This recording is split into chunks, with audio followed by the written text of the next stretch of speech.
Marcos 8, 22 a 26, assim diz a palavra.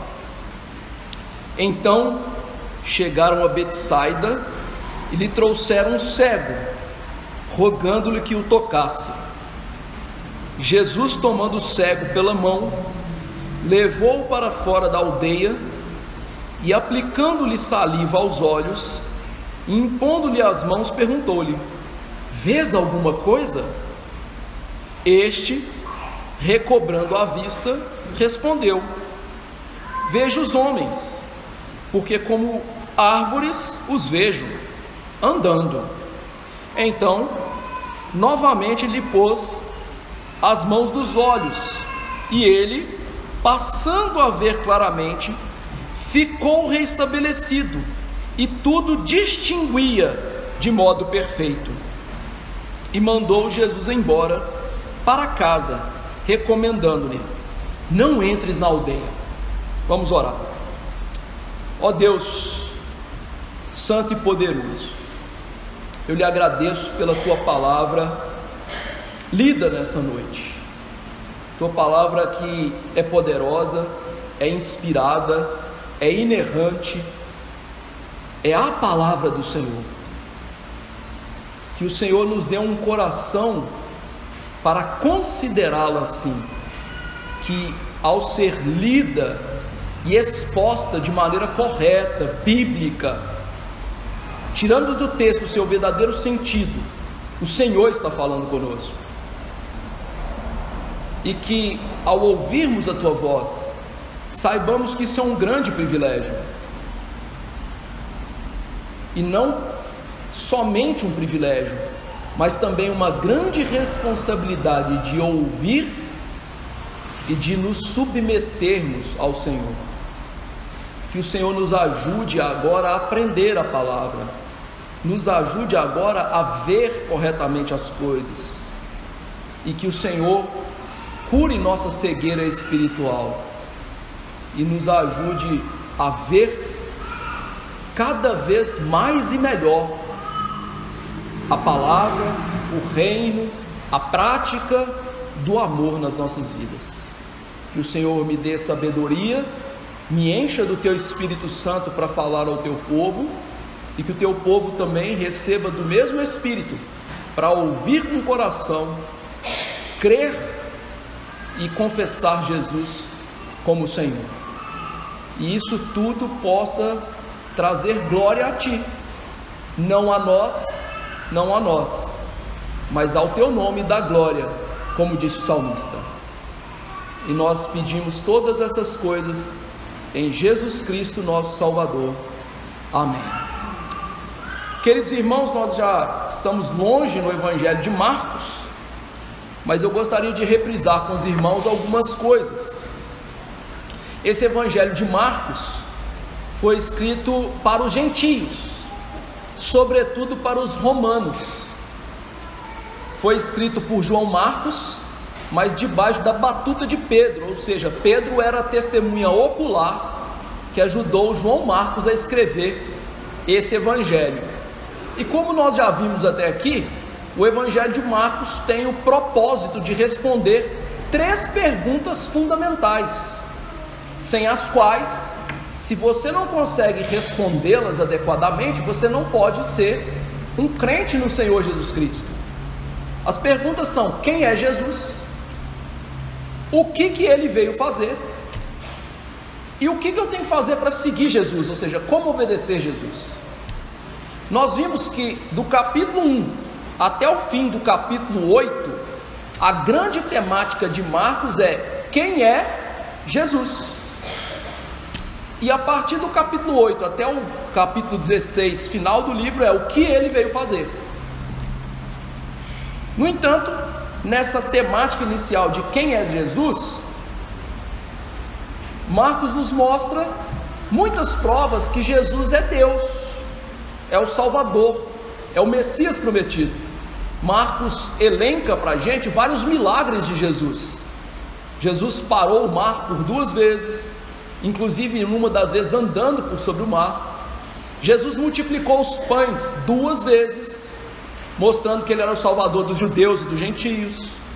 Jesus curou uma mulher hemorrágica de 12 anos de hemorragia, de doença. Jesus expulsou o demônio da filhinha de uma mulher cirofenícia sem nem ter chegado perto daquela menina.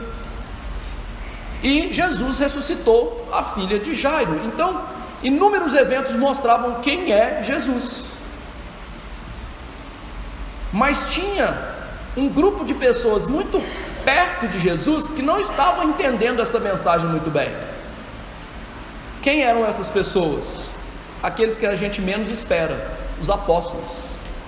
Eles não estavam entendendo muito bem quem era Jesus e o que Jesus veio fazer. Por isso, na semana passada a gente viu Jesus alertando os apóstolos para tomarem cuidado com a doutrina dos fariseus e de Herodes. Tanto os fariseus quanto os herodianos e os saduceus pediram para Jesus um sinal, como se diz assim: se você é quem diz que você é, nos dê uma prova disso. E isso estava afetando os discípulos. Afinal, quando a gente convive muito tempo com as pessoas, a gente começa a ser afetado pela convivência e até imitar essas pessoas, mesmo que às vezes isso aconteça de maneira que a gente não perceba. Ou seja, os apóstolos estavam começando a ter uma dificuldade enorme na sua fé em relação à missão de Jesus e à identidade de Jesus. E Jesus fez uma série de perguntas para eles. Por que vocês estão preocupando com pães? Por que vocês têm olhos e vocês não veem? Por que vocês têm ouvidos e vocês não ouvem? Por que vocês não compreendem as coisas espirituais? Todas aquelas perguntas que foram feitas, e nós vimos no sermão passado, Jesus estava mostrando para os apóstolos: vocês estão com problema na fé de vocês. Então o que os apóstolos precisavam? De um milagre. Ver melhor, entender melhor. Ora, o que Jesus faz logo em seguida? Ele cura um cego. Então essa cura, ela não é uma simples cura, gente. É uma cura que tem uma mensagem. Jesus está querendo passar uma mensagem para os apóstolos. Qual mensagem? Que ele estava curando a cegueira deles gradativamente. Ou seja, ele é o único que podia curar a cegueira espiritual deles. E ele estava fazendo isso aos poucos. Então qual é a mensagem para a gente nesse texto? Jesus é o único que pode curar a nossa cegueira espiritual. E ele faz isso gradativamente, aos poucos na nossa vida. Então vamos ver esta verdade, entender isso a partir do texto. O verso 22 diz que eles chegaram em Betsaida. Jesus estava dentro do barco com os discípulos, confrontando os discípulos em relação à cegueira espiritual deles. E agora ele chega nessa região de Betsaida, que era uma região importante no ministério de Jesus. Foi onde Jesus fez a primeira multiplicação de pães e peixes. Foi na cercania dessa aldeia, dessa vila, dessa cidade, que Jesus fez a primeira multiplicação de pães e peixes. E agora Jesus vai fazer um grande milagre, apontando para os apóstolos o que eles precisam, que não é pão. Eles estavam com dificuldade de entender isso. Ele vai mostrar para eles, através da cura de um cego, que eles precisam ver melhor, que eles precisam entender melhor quem é ele, o que ele veio fazer. E é interessante então que Jesus chega nessa cidade, e ele foi de propósito, meus irmãos, para Betsaida, porque tudo que Jesus quer agora com os apóstolos é passar um tempo com os apóstolos para ensinar eles. Eles estão com dificuldade, então ele quer um lugar que seja tranquilo, de passar um tempo proveitoso com os apóstolos, porque aonde que eles iam, eles aportavam, vinha uma multidão. E veja que Marcos, ele dá para a gente esse contraste de maneira muito sutil, porque diz que quando ele chegou em Betsaida, algumas pessoas trouxeram um cego para ele. Marcos não relata aqui multidões, ou seja, ele deixa implícito para a gente que Betsaida tinha um público diferente. Eles conheciam o que Jesus fez, eles tinham ouvido o que Jesus fez, porém aquela cidade não recebia muito bem nem os ministérios de cura e de pregação de Jesus, Ao passo que quando ele chegou naquela cidade, ao invés de vir uma multidão procurar Jesus, como acontecia em todos os lugares, veio um gato pingado, uma meia dúzia de 3 ou 4, como diz o outro, atrás de Jesus. Jesus sabia que a procura seria menor. Jesus sabia o que acontecia em Betsaida, que nós vamos ver no final do sermão. Que tipo de cidade que é essa? E diante então dessa população que não está nem aí para as coisas de Jesus, nem para os milagres de Jesus, umas pessoas trazem um cego para que ele cure. E é interessante eles trazerem um cego, por quê? O cego naquela cultura, meus irmãos, era estigmatizado, era uma doença muito debilitante. Naquela época não tinha lei para cego, Hoje cego trabalha, naquela época não. Hoje nós temos passeios para os cegos, com as guiazinhas, e até cachorro que guia cego, braille, livro para cego ler. Naquela época o cego era uma pessoa que eventualmente, quase que 100%, ia se tornar mendigo, ia ser alguém à margem da sociedade, era alguém estigmatizado, era uma doença debilitante, uma doença então que a pessoa se tornava um fardo, um peso para a sociedade, mas que biblicamente tem um significado muito interessante. A cegueira física, ela aponta na Bíblia para a cegueira espiritual. Nós lemos lá em 2 Coríntios 4:4 que Paulo faz esse jogo com a cegueira. Ele diz assim, nos quais o Deus deste século cegou o entendimento dos incrédulos, para que lhes não resplandeça a luz do evangelho da glória de Cristo, o qual é a imagem de Deus. Então a cegueira, ela apontava para a cegueira espiritual, ou seja, a falta do entendimento espiritual das pessoas. E quando Paulo nos mostra isso, que simbolicamente a cegueira apresenta isso, ele apresenta que alguém é responsável por as pessoas serem cegas espiritualmente. Ele diz que o diabo é o principal atuador nas pessoas para que elas se tornem cegas espiritualmente. Ele cega o entendimento das pessoas para que elas não vejam o óbvio. Nós somos pecadores, nós não temos como nos salvar, nós precisamos de um Salvador, e esse Salvador é Jesus. Essa mensagem é muito óbvia, mas por causa de Satanás trabalhar no coração das pessoas, cegando as pessoas, elas não conseguem entender isso. O problema é que isso não estava acontecendo só com as pessoas que eram ímpias, isso estava acontecendo com os apóstolos, que não estavam conseguindo entender direito, plenamente, quem era Jesus.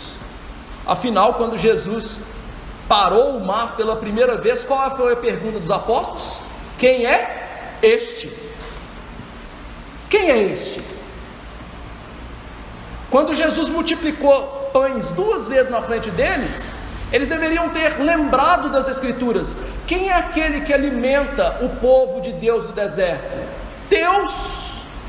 Então o que Jesus é? Deus, e eles não estavam conseguindo ver isso. Ou seja, eles estavam com o entendimento espiritual turvado, prejudicado pelo pecado. E meus irmãos, isso é uma terrível coisa que nós podemos passar na nossa vida. Muitas vezes nossos pecados nos cegam espiritualmente e a gente não consegue ver o óbvio.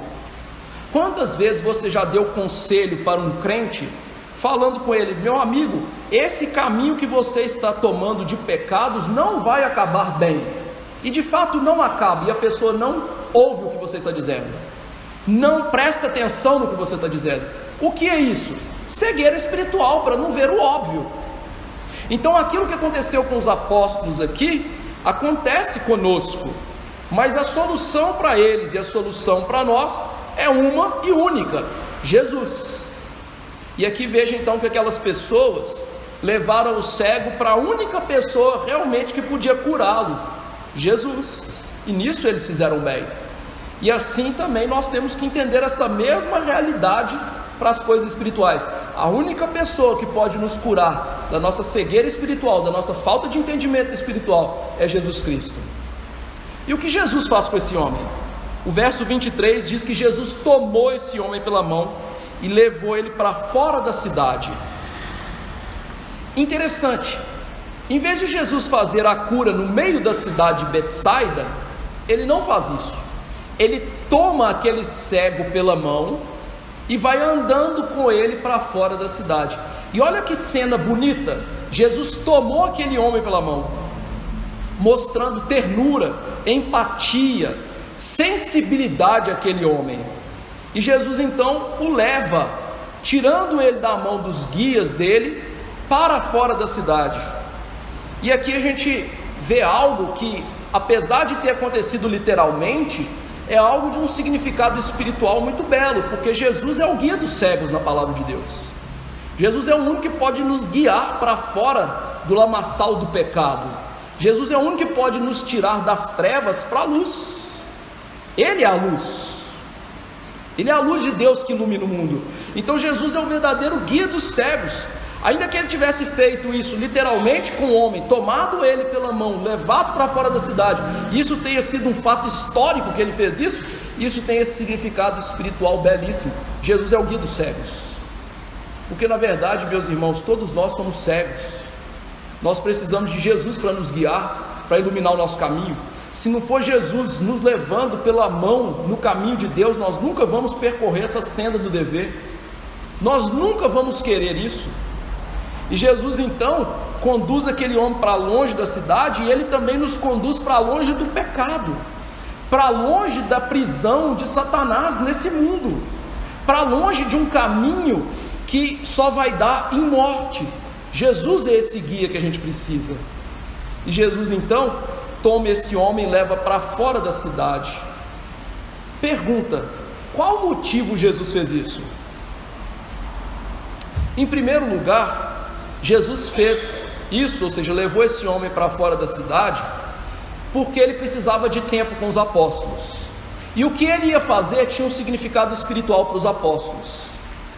E se ele faz essa cura no meio da cidade, logo um monte de gente ia apinhar perto de Jesus, e ele não ia ter o tempo que ele precisava com os apóstolos. Mas Jesus faz isso também, em segundo lugar, por causa do cego. O cego, meu irmão, ele depende muito mais da audição do que você.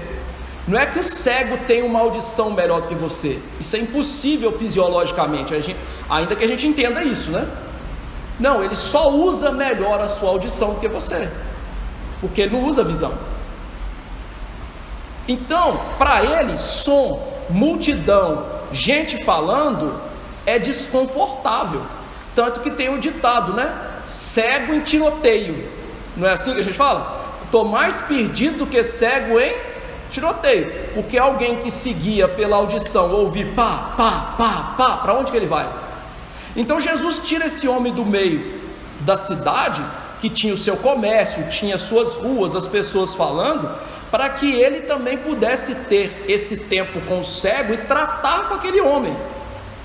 E mais, a cura dele não seria uma cura qualquer, seria uma cura diferente das outras. Então ele precisava desse lugar tranquilo também, e do cego bem tranquilo, para que aquilo pudesse acontecer.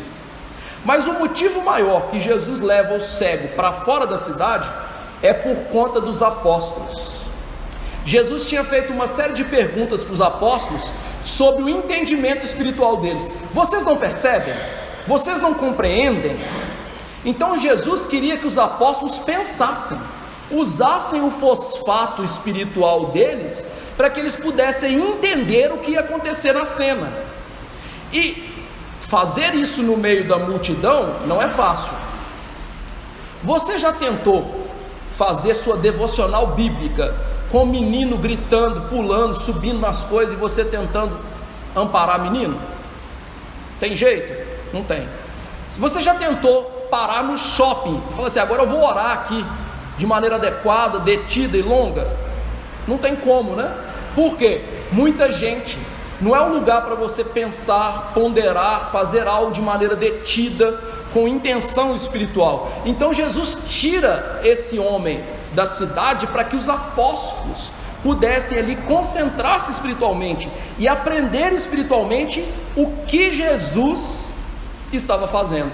E veja então que Jesus pega a saliva dele e passa no olho do cego. Aonde que Jesus fez isso antes?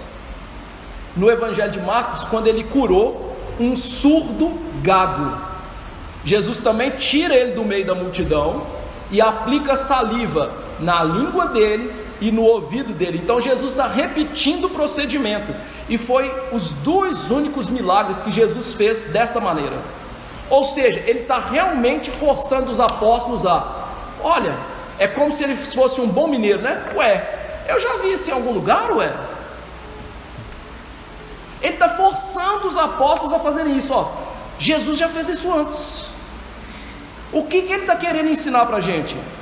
E quando Jesus curou o surdo e o gago, a gente viu que os surdos e gagos eram os apóstolos que não estavam conseguindo ouvir Jesus e falar o que era certo de Jesus. Então Jesus está aqui chamando eles para entender quem eram os cegos.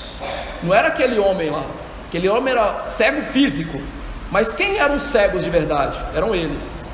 Então Jesus, depois de aplicar a saliva, faz uma pergunta vaga, indefinida para ele: o que você está enxergando, homem? Essa pergunta, meus irmãos, em todo o contexto de Marcos, é uma pergunta importante. Jesus já tinha feito isso para os apóstolos: o que vocês estão vendo? E depois desse trecho, Jesus vai fazer essa mesma pergunta para os apóstolos de maneira diferente. Lá no verso 29, que nós vamos ver na semana que vem, ele diz assim: quem dizeis vocês que eu sou? Ou seja, o que vocês estão vendo de mim? O que vocês pensam de mim? Então, quando Jesus faz essa pergunta ao cego, ele está forçando essa pergunta aos apóstolos: o que nós estamos vendo? O verso 24, a gente tem aqui um grande choque. Diz que este, recobrando a vista, respondeu: vejo os homens como árvores. Marcos mostra que quando Jesus aplica a saliva nos olhos do cego, ele começa a ver. Agora imagine que o verso tivesse acabado aqui: recobrando a vista, respondeu. Você ia pensar o quê? Esse homem está vendo bem, perfeitamente, não é? Só que não foi isso que aconteceu. E Marcos, quando ele faz isso, ele está querendo justamente chocar a gente com a narrativa. Porque nós que estamos acompanhando o Evangelho de Marcos até aqui, Marcos faz questão de listar as curas de Jesus de maneira espontânea, de maneira rápida, de maneira poderosa, instantânea, sem impedimentos. Então Jesus colocava a mão numa pessoa, ela curava imediatamente. Jesus mandava o coxo andar, ele rapidinho andava. Jesus tocava nas pessoas, rapidamente elas eram curadas. Jesus punha a mão no morto, ele levantava na mesma hora. Então, quando Marcos narra para a gente a resposta desse homem, ele está nos chocando na narrativa. Porque o que a gente espera? É que esse homem, imediatamente ele fala assim: estou enxergando bem, Jesus, eu vejo tudo bem. Só que não foi isso que aconteceu. E veja uma coisa, um detalhe passa despercebido para a gente se a gente lê o texto sem atenção. Quando Jesus curou uma pessoa e ele perguntou que havia curado ela, em nenhum milagre Jesus fez isso, só nesse milagre. Em nenhum milagre Jesus curou a febre de alguém e perguntou assim: passou? Em nenhum milagre Jesus ressuscitou uma pessoa e falou assim: e agora, você está vivo? Mas Jesus fez isso aqui. Ou seja, esse é um detalhe importante, porque essa pergunta que enseja a resposta que a cura, entre aspas, foi incompleta, é o que Jesus está querendo ensinar para os apóstolos. Aqui está o tchan do negócio, ou seja, aqui é o detalhe mestre do texto. Ele está mostrando para os apóstolos: está vendo como é que é a cura desse homem? Ela não está acontecendo como as outras. Por quê? Porque é o que vocês estão precisando de aprender. E aí veja como que foi a cura e o que eles iam aprender. Ele diz assim: eu vejo homens como árvores. Meu amigo, você já viu alguma árvore que parece um homem? Ou um homem que parece árvore? Não, né? É claro que não. Ou seja, a vista daquele homem ainda continua ofuscada, meio míope. Quando você um dia, a única diferença que você encontrar entre uma pessoa e uma árvore é que ela anda, você pode ir lá fazer uma cirurgia de catarata, que você não está enxergando bem não. Ou seja, ele não estava enxergando direito. A visão dele foi recobrada em parte. Ou seja, não curou completamente ainda. A tônica que Jesus está querendo passar para eles é: eu não curei esse homem de uma vez só. A vista dele não foi curada imediatamente. E aí Jesus vai fazer isso logo em seguida. No verso 25 diz que então ele pôs a mão de novo e o homem passou a ver perfeitamente, distinguir tudo, foi restabelecido. Olha quantas maneiras Marcos descreve agora a visão dele. Jesus então de novo põe a mão nos olhos dele e agora esse homem vê completamente. Ele agora consegue enxergar as coisas bem. Ele não vê mais homens parecendo com árvores, ele vê homens como homens. Ele vê a vila de Betsaida como uma vila de Betsaida. Ele vê perfeitamente os objetos à distância e os que estão perto. E o que a gente tem que considerar em relação a essa cura para a gente entender? Em primeiro lugar, essa cura aqui não é como a cura que a gente vai no médico. Jesus não fez isso parecendo um médico qualquer. Quando a gente encontra um problema, né, a gente vai no médico e aí faz os exames, volta no médico, toma o remédio, volta de novo. Jesus não fez isso para parecer um médico comum. A cura foi sim milagrosa, algo que só Jesus pode fazer, algo que aponta para a divindade de Jesus, para a salvação que está em Jesus, mas ele fez assim propositalmente. A segunda coisa que a gente tem que considerar é que Jesus tinha poder para curar aquele homem de uma vez só. Ele já tinha demonstrado isso. Afinal, quem parou o mar, quem multiplicou pães e peixes, quem fez surdo ouvir e falar, não podia curar esse homem de uma vez só? Podia. Terceira coisa para a gente considerar: tem algumas pessoas que vão falar assim, é porque esse homem não tinha fé. Não tem nada a ver com a fé aqui. Jesus curava pessoas, meu amigo, sem a fé delas. Muitas pessoas, na verdade, que Jesus curou foram para o inferno, não foram salvas, porque Jesus não dependia de fé de ninguém para curar. Isso é bobagem, né? Tem igreja que pastor quer enganar as pessoas, fala assim, ó, Jesus vai te curar, ele está me revelando. Aí não cura nada, fala assim, e aí, quem que é o problema? Ele não vai falar que o problema é ele que mentiu, então ele vai falar o quê? Faltou fé. Mentira! Tem nada a ver de falta de fé. Jesus pode curar uma pessoa com fé, sem fé, do jeito que ele quiser. Jesus é quem cura todas as pessoas do mundo. O ímpio que está indo para o inferno tem fé para ser curado? Não tem. Quem que cura ele? Jesus. Por meio de remédio, por meio às vezes até de um milagre. É sempre Jesus quem cura. Então aqui o problema não foi a falta de fé desse homem, igual algumas pessoas vão dizer. Mas, em quarto lugar, e aí sim, o que Jesus estava ensinando para os apóstolos, que são as lições espirituais, Jesus não deixa a sua obra pela metade. Jesus curou esse homem e depois curou de novo para mostrar isso. Olha, ele termina a sua obra, e é isso que ele queria ensinar para os apóstolos. A Bíblia diz, né, por meio de Paulo lá em Filipenses 1:6, que ele diz assim, estou plenamente certo que aquele que começou a boa obra em vós há de completá-la até o dia de Cristo Jesus. Ou seja, Deus sempre completa a obra dele nas nossas vidas, e Jesus estava ensinando essa lição para os apóstolos. Eles estavam com dificuldade, eles não estavam enxergando direito, Jesus ia terminar a obra na vida deles. E isso, meus irmãos, é uma lição muito proveitosa para nós crentes, porque quando você olha para você vê seus pecados, não vê?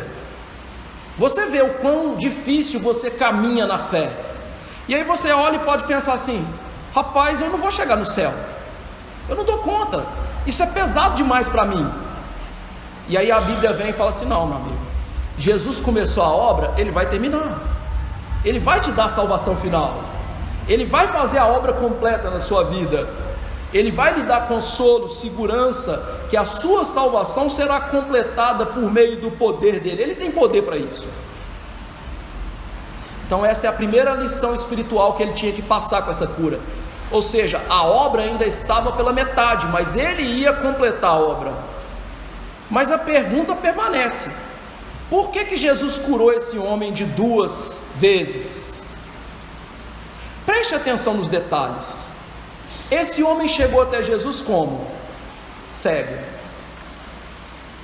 Jesus tocou e ele passou a ver de maneira turvada. E depois Jesus tocou e ele passou a ver claramente. Quem que era assim? Os apóstolos. Eles eram assim. Esse homem é a história deles. Eles chegaram até Jesus vendo o quê? Nada. Jesus começou a curar a cegueira deles e eles começaram a ver mais ou menos quem é Jesus, mas ainda não entendiam tudo. Então esse milagre, Jesus estava ensinando para eles: olha, eu estou curando vocês da cegueira de vocês. O milagre em 2 partes era a mensagem de Jesus para eles. Vocês estão vendo, mas vocês não estão vendo direito. Você quer que eu te prove isso? Abra aí Marcos 8, e eu vou te provar que é os apóstolos que são assim, e que Jesus está ensinando isso para eles. Marcos 8, 29. Eles veem, mas não veem direito, olha só. Então Jesus perguntou: mas vós, quem dizeis que eu sou? Respondendo Pedro, lhe disse: tu és o Cristo. Então, os apóstolos estão vendo, não estão? Mas não estão vendo direito. Como não? Vamos lá para o verso 31 e 32, que você vai ver que são eles que são cegos, que estão sendo curados de 2 partes. Então começou Jesus a ensinar-lhes que era necessário que o Filho do Homem sofresse muitas coisas, fosse rejeitado pelos anciãos, pelos principais sacerdotes e pelos escribas, fosse morto e que depois de 3 dias ressuscitasse. E isto lhes expunha claramente. Mas Pedro, chamando Jesus à parte, começou a reprová-lo. Jesus, porém, voltou-se, fitando os seus discípulos, repreendeu a Pedro e disse: arreda, Satanás, porque não cogita das coisas de Deus, e sim das dos homens. Então quem que vê mal? Os apóstolos. Eles viram que Jesus é Deus e o Salvador? Viram. Tu és o Cristo, Filho de Deus. Mas eles viram o que Jesus precisava de fazer para salvá-los? Não. Quando Jesus falou assim: eu tenho que morrer por vocês, eles falaram assim: não, Senhor, não faz isso não. Então quem que está cego? Os apóstolos. E quem que está sendo curado da cegueira? Os apóstolos. E lembra que eu disse que a cegueira espiritual é causada por Satanás? Jesus falou para Pedro o que? Arreda Satanás. Ou seja, quem que estava atuando nos apóstolos para eles não entenderem direito a mensagem de Jesus? Satanás. Então essa mensagem de Jesus curar o cego de 2 vezes era o seguinte: apóstolos, vocês não estão vendo direito, meus filhos, mas eu estou curando vocês disso. Essas cegueiras suas é parcial, mas um dia vocês vão enxergar bem. Sabe quando eles começaram a enxergar bem? Quando Jesus morreu, ressuscitou, e Jesus então mostrou para eles: olha, está vendo que tudo aquilo que eu disse para vocês aconteceu? Era preciso eu morrer, era preciso eu ressuscitar, e era preciso eu vir aqui falar isso para vocês?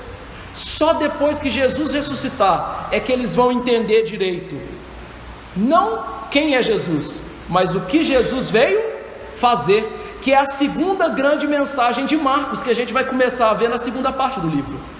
O livro está dividido assim: quem é Jesus? Os apóstolos entenderam: tu és o Cristo. O que Jesus veio fazer? Morrer. Eles não entenderam isso, mas eles vão entender no final. E isso é preciso para a gente ser verdadeiro crente, para a gente viver para Jesus, seguir a Jesus. E só Jesus, meus irmãos, pode nos dar a compreensão espiritual dessas coisas, mostrar para a gente o que? Nossa visão das coisas é assim, ó, turva, que nós somos meio cegos para as coisas de Deus, e que nós precisamos de Jesus para nos curar dessas coisas. E Jesus tem esse poder, e é isso que ele estava mostrando para os apóstolos. Ou seja, eu tenho o poder que vocês precisam.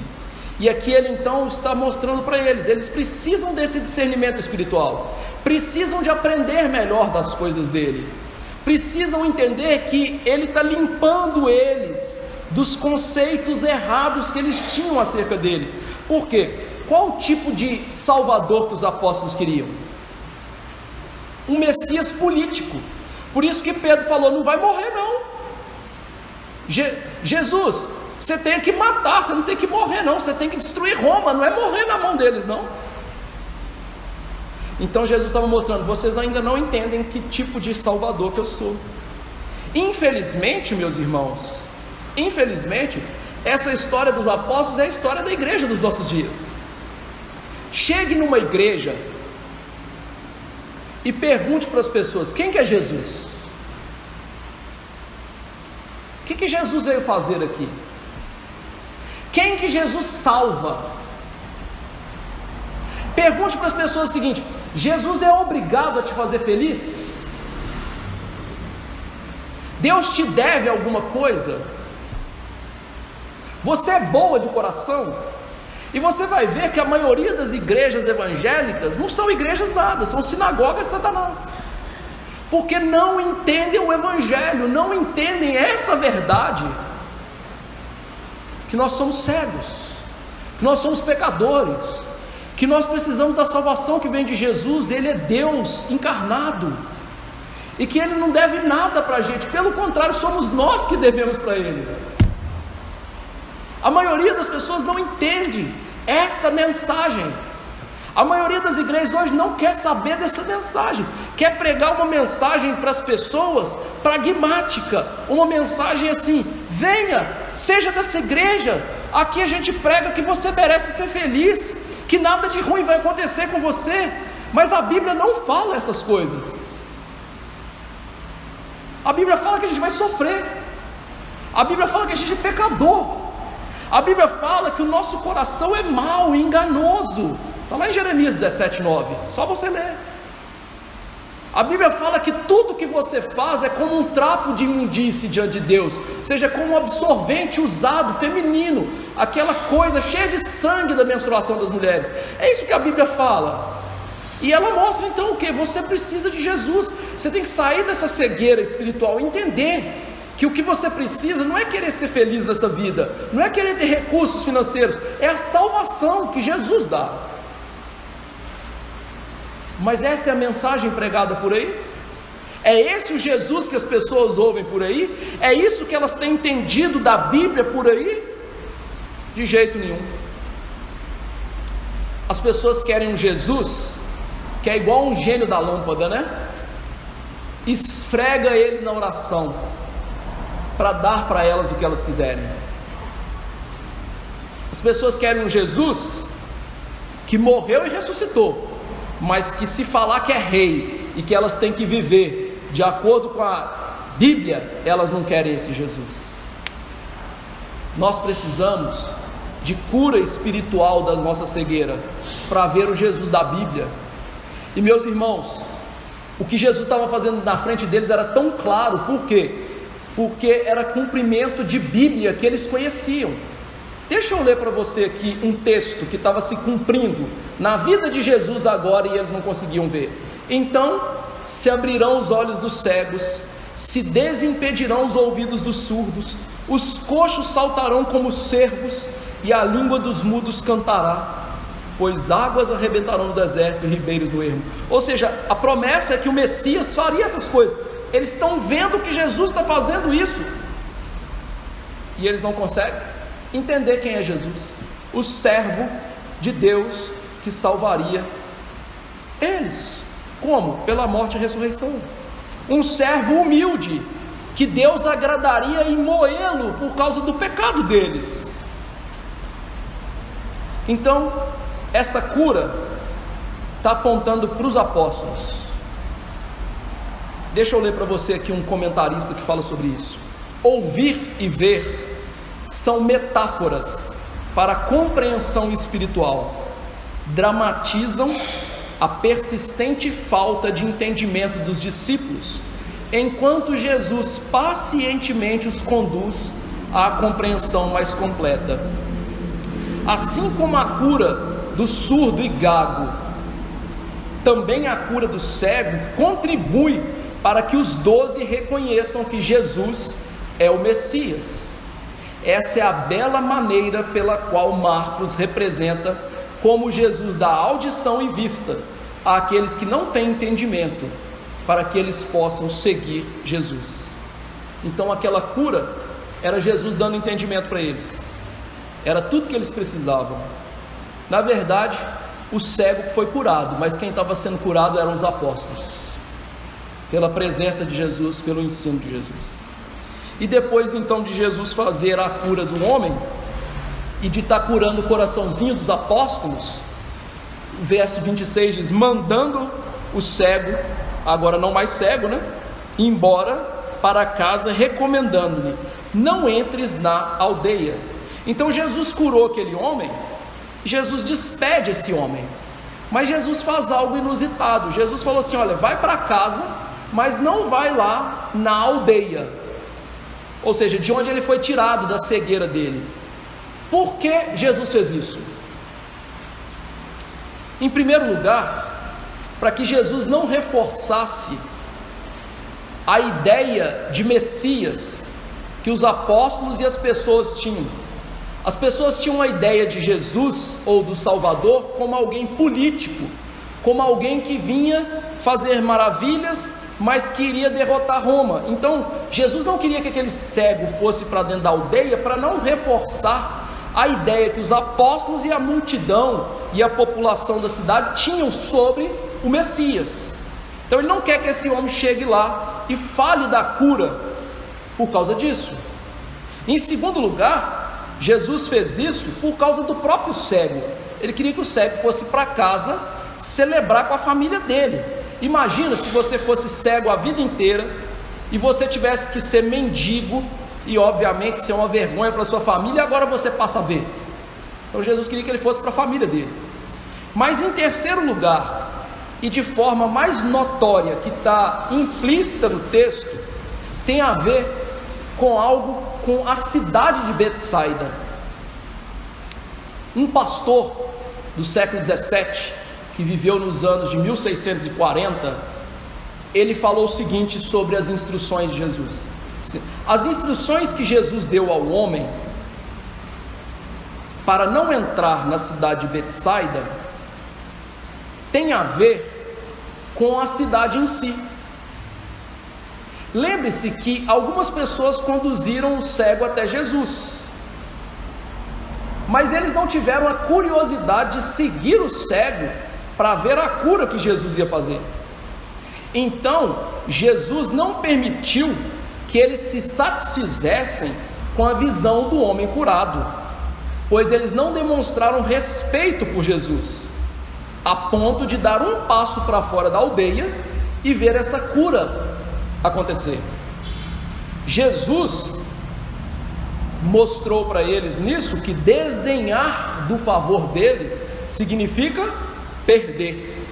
Betsaida então, no dia da sua visitação, não conheceu as coisas que pertenciam à paz, e eles então ficaram ocultas aos seus olhos. Eles não queriam ver, e por essa razão não veriam. Ou seja, Jesus manda aquele homem não voltar para a cidade, porque aquela cidade não quer ver quem é Jesus. Aquela cidade está rejeitando Jesus. No começo do sermão eu disse: onde Jesus chegava, a multidão vinha até ele. Isso aconteceu em Betsaida? Não. Por quê? Porque aquela cidade, meu irmão, não estava nem aí para Jesus. Por isso, mais adiante no ministério de Jesus, Jesus falou uma coisa sobre Betsaida. Ele falou assim: ai de ti, Betsaida, porque se em Tiro e Sidom se tivessem operado os milagres que em vós se fizeram, há muito que elas seriam arrependidas, assentadas em pano de saco e cinza. Lucas 10, 13. Ou seja, mais adiante Jesus vai, entre aspas, gente, vou usar uma linguagem aqui mineira, apelar com essa cidade. Ah, é? Vocês não querem, não? Então tá bom, ai de vocês então. O que vocês vão receber é juízo. Essa cidade representa a cegueira espiritual daquele povo judeu que em vez de abraçar Jesus como Salvador, eram cegos e de um coração duro para receber Jesus. Então havia uma cegueira pior do que a dos apóstolos, a cegueira dos ímpios, judeus dentro da igreja, que não recebiam Jesus. Então, diante de tudo isso, como viver esse texto? Vocês já aprenderam o significado. Jesus cura a cegueira espiritual que nós temos. Como viver esse texto? O que a gente tem que fazer em relação a esse texto? A primeira coisa é, se você hoje viu que você tem cegueira espiritual, que você não entende bem as coisas de Deus, que você lê a Bíblia e a Bíblia não faz sentido para você, você não consegue entender as mensagens como foi feito aqui hoje, peça a Deus para te dar visão espiritual. Senhor, eu sou cego, me ajude a ver. E o que Deus vai mostrar para você? Primeira coisa, quem é você? Quem sou eu? Quem é o ser humano diante de Deus? Pecador. Nós somos pecadores. A primeira coisa que a gente tem que ouvir no Evangelho é: nós somos pecadores. Afinal, se Jesus nos salva, Ele tem que nos salvar de algo, não é? Então, se você não entende que você é pecador, como é que você vai ser salvo? Primeira coisa, então, você tem que aprender isso. E quando você entender, você é pecador desde o berço. Afinal, Davi disse isso, né? Em pecado me concebeu a minha mãe. Ou seja, ele entendeu, eu nasci pecador. Se você não entendeu isso ainda, você está em cegueira. Porque isso é a primeira coisa que a gente tem que entender. Peça a Deus para você entender. E qual é a segunda coisa que a gente tem que aprender? Eu e você, nós não conseguimos nos salvar. Há muitas pessoas hoje que são evangélicas e dizem que vão entrar no céu porque elas fazem boas obras. A Bíblia nunca disse isso. Ninguém vai entrar no céu por boas obras. Ninguém. Paulo disse lá em Efésios: pela graça sois salvos. Isso não vem de vós, pela fé. Isso não vem de vós, é dom de Deus, não de obras, para que ninguém se glorie. Então você tem que aprender, você não pode se salvar. Terceira coisa que você tem que aprender para deixar de ser cego: quem é o Salvador? Jesus. Agora, quem que é o Jesus da Bíblia? Não é o Jesus inventado pelos evangélicos dos nossos dias. Quem é o Jesus da Bíblia? O Jesus da Bíblia é Deus, a segunda pessoa da Trindade, o Filho eterno de Deus. Ele se fez carne, na plenitude dos tempos, há 2000 anos atrás, e Ele morreu pelos nossos pecados. Mas Ele não ficou morto. 3 dias depois Ele saiu do túmulo, com vida, com poder, com glória. E onde Ele está hoje? Não, Ele não está nas igrejas andando, igual alguns falam. Não, Ele está no céu. Jesus está no céu. E é de lá que Ele vai voltar, para julgar esse mundo. Esse é o Jesus da Bíblia. Se você enxerga essas coisas, você deixou de ser cego. Você tem a salvação, a verdadeira fé. Então arrependa-se dos seus pecados, porque a cura desse homem é o símbolo da nossa salvação. Aqueles que estavam cegos e agora vêm. Segunda maneira de viver esse texto: todas as curas de Jesus, tirando essa, foram assim, perfeitas, imediatas, instantâneas. Essa foi progressiva, porque Jesus queria nos ensinar pedagogicamente algumas coisas. Um teólogo disse o seguinte: há 3 estágios na vida de uma pessoa que é crente. Primeiro estágio, a cegueira. Todos nós nascemos cegos. Todas as pessoas nascem longe de Jesus e dependem de Jesus iluminar os seus olhos espirituais para ver. Segundo estágio nosso, a visão é parcial. Essa é a nossa condição antes da gente ir para o céu. Paulo disse o seguinte em 1 Coríntios 13, 12: porque agora vemos como em espelho, obscuramente, então veremos face a face. Agora conheço em parte, então conhecerei como também sou conhecido. Paulo mostra que a gente enxerga as coisas de Deus como no espelho. O espelho naquela época era de bronze polido, então você não enxergava bem. Então todos nós, inclusive Paulo, nós enxergamos as coisas de Deus por um espelho, em parte. A pessoa mais madura vê melhor, mas não vê tudo.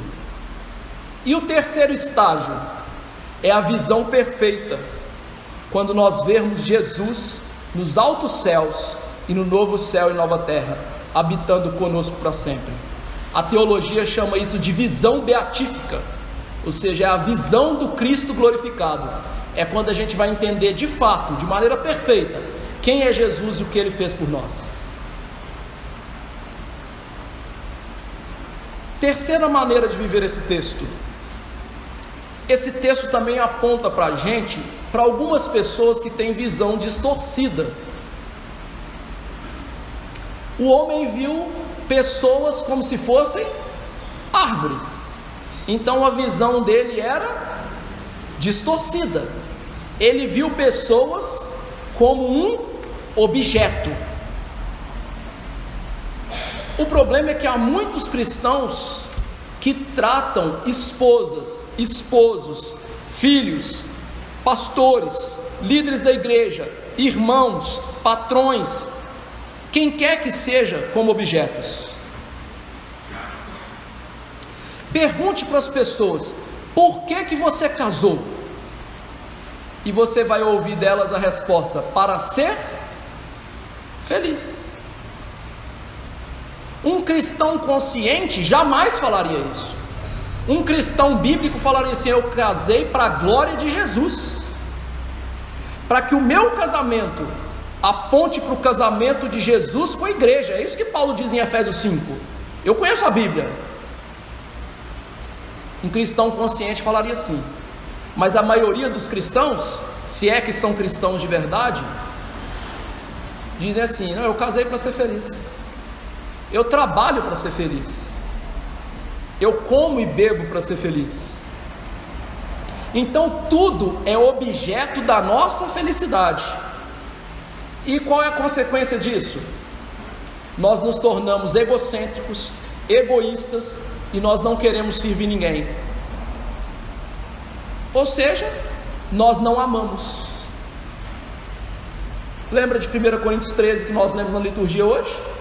Nós não amamos, porque o amor é altruísta. O amor não objetifica pessoas, nem Deus, nem nada nesse mundo. Que Deus lhe dê uma visão espiritual aguçada, para que sua visão não seja assim, para que você sirva pessoas e sirva a Deus, e que sua vida não seja pautada em ser feliz, mas seja em dar glória a Deus. Afinal, 1 Coríntios 10, 31, que está na Bíblia, diz: quer comais, quer bebais, ou façais outra coisa qualquer, fazei tudo para a glória de Deus. O princípio normativo da sua vida não é viver para você, é viver para Deus. Essa é a Bíblia. Se você não quiser, você pode jogar fora, mas a Bíblia diz isso. Quarta maneira de viver esse texto. Esse milagre aponta da necessidade da progressão da visão espiritual. A Bíblia diz, que a vida do justo é como o raio de luz da aurora, que vai brilhando mais e mais até ser dia perfeito. Depois do segundo toque de Jesus, o homem viu perfeitamente. Então, meu querido irmão, eu e você, nós precisamos de crescer espiritualmente, para ver melhor as coisas, para conhecer mais a Jesus, para conhecer mais o Deus da Bíblia, para conhecer mais a Bíblia e viver mais a Bíblia. Ninguém vai sair do 0 ao 100% de visão espiritual de um dia para o outro. O processo de maturação, de ver as coisas espirituais de maneira mais acurada, demora tempo e demora esforço de leitura da Bíblia, meditação na Bíblia e oração. Não era esse o problema dos apóstolos? Vocês não compreendem? Vocês não ponderam? E esse é o problema da igreja dos nossos dias. As pessoas não gastam tempo com a Bíblia. Elas maratonam séries, elas gastam horas e horas nas suas redes sociais, tiram fotos e fotos idiotas, mas você não as vê orando e lendo a Bíblia, e por isso elas não enxergam as coisas direito, e Satanás deita e rola nelas. Elas não conseguem ver as coisas mais óbvias na frente delas. Por quê? Porque não se esforça para aprender, não gasta tempo para aprender. O Pelé, o Cristiano Ronaldo, o Messi, eles saíram da barriguinha da mãe deles e já foram atuar no Santos, no Real Madrid, no Barcelona? E por que você acha que como crente você vai ser assim? Até você ser grande espiritualmente, você vai ter que investir muito tempo nisso. A questão é, você quer? Quinta maneira de viver esse texto, e aqui é um consolo para a gente: se alegre no fato que Jesus vai terminar a obra que Ele começou na nossa vida. Quando você olha para você, você vai ver muito pecado, vai ver muita falha na sua vida, vai ver muita coisa que precisa de mudar, e às vezes você vai desanimar e vai querer até desistir. Não faça isso, não faça isso. Jesus não é incompetente para deixar uma obra pela metade. Nós estamos lidando com Jesus, tem todo o poder no céu e na terra. Então, se Jesus começou a obra de salvação na sua vida, Ele vai consumar, Ele vai te levar para o céu, apesar de você, Ele vai te levar para lá, porque Ele tem poder para isso. Você e eu, se dependesse da gente, meu amigo, você pode ter certeza, ninguém chegava no céu, todo mundo ia parar no caminho, todo mundo. Mas não depende da gente, depende do poder de Jesus. Por isso essa doutrina maravilhosa da preservação dos santos, ou seja, Jesus preserva os seus santos. A Bíblia diz que ninguém pode nos arrebatar da mão de Deus. A Bíblia diz que ninguém pode nos separar do amor de Jesus, porque Ele vai completar a sua obra na nossa vida. E mesmo que você duvide, Ele vai te dar a salvação final, se você enxerga, se você crê direito nele. Mas Ele vai terminar essa obra, graças a Deus. Sexta maneira de viver esse texto: nós vimos pessoas guiando o cego até Jesus, e nós vimos Jesus guiando o cego até a cura. Tá bom, o que a gente tem que fazer com isso? Tem muitas pessoas ao seu redor que são cegas espiritualmente, e o que você vai fazer? Vai colocar o pé para elas caírem? Não. Pega elas pela mãozinha, por meio da evangelização, e leva elas até Jesus. Fala para elas o que elas precisam de ouvir, não o que elas querem ouvir, o que elas precisam de ouvir. Jesus nunca falou para a gente o que a gente quis ouvir, mas o que a gente precisa ouvir. Fale para elas que elas são cegas, que elas não enxergam direito. Vou dar um exemplo simples. Quantas pessoas que você conhece que não creem em Jesus, não vivem a vida de acordo com a Bíblia, mas chegam para você e falam assim: eu sou uma pessoa boa e eu estou indo para o céu? Você conhece pessoas assim? Um monte, não é? E você acha que essa pessoa está indo para o céu? De jeito nenhum, ela não enxerga. E o que você vai fazer com ela? Empurrar ela com as duas mãos para o inferno? Não. Toma ela pela mãozinha e leva até Jesus. Você não tem poder de dar visão para elas. Quem dera, né, se a gente tivesse. Mas a gente não tem. Mas Jesus tem esse poder. Então, quando você evangelizar essas pessoas, tomando elas pelas mãos, ore: Jesus, dê visão para essas pessoas, tenha misericórdia, cure-as espiritualmente, leve-as para a salvação, não as deixe para o inferno. Leve pessoas até Jesus. E em último lugar, eu tenho duas aplicações aqui para a gente em relação à maturidade espiritual, uma nossa e outra da igreja. Nós temos vivido um tempo de muita impaciência com os novos convertidos. Gente, novo convertido é igual criança quando nasce. A criança quando nasce, ela não consegue andar, ela não consegue comer comida sólida, ela não consegue ver direito. A gente tem o pequeno Isaac ali, né? Ele não vê, ele vê vulto, ele não enxerga você. A gente fica lá igual bobo, né? Pra ele rir, mas ele não está vendo você. Faça isso, tá? Brinque com ele. Eu faço isso. Mas ele não está te vendo. Novo convertido, amigo, vai ter uma visão embaralhada das coisas de Deus. Ele não vai andar direito nas coisas de Deus. Então o que você faz com essa pessoa? Tenha paciência. É difícil? Muito.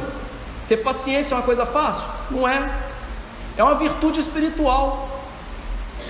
Mas tenha paciência com os novos convertidos e ajude-os a crescer. Se você é maduro na fé, toma ele pelas mãos e fala assim: vem cá, meu amigão, eu vou te ajudar a crescer. Por que a gente não faz isso na igreja? Se a Bíblia é cheia de exemplos disso. Jesus está fazendo isso com os apóstolos. Barnabé fez isso com Paulo. Gente, Paulo só virou o Paulo que a gente conhece na Bíblia com um tal de Barnabé, ensinou ele. Olha que coisa chique. Faça isso. E a tiracolo disso, tenha misericórdia das igrejas dos nossos dias. As igrejas dos nossos dias estão ceguinhas para as coisas de Deus. Há muito pouco poder de Jesus nas igrejas hoje. Por quê? Porque há muito pouco do evangelho verdadeiro sendo pregado e visto nas igrejas dos nossos dias. Então, tenha misericórdia e peça a Jesus para que faça com que as igrejas hoje que não pregam a Bíblia, que não estão querendo viver a Bíblia, voltem a ser verdadeiras igrejas, firmes, alicerçadas em Jesus, na palavra de Jesus. Tenha misericórdia.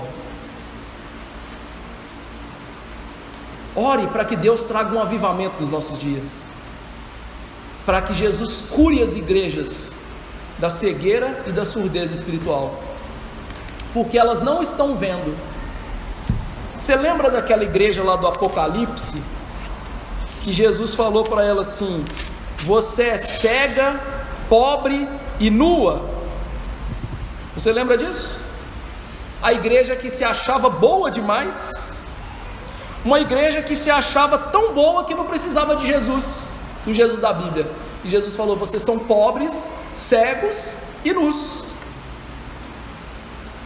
Tem muitas igrejas pobres, cegas e nuas. Mas ore para que Deus mude isso, porque assim como Jesus curou os apóstolos e está nos curando, Ele pode curar essas pessoas também. E que Deus nos dê essa graça. Vamos nos colocar de pé e orar.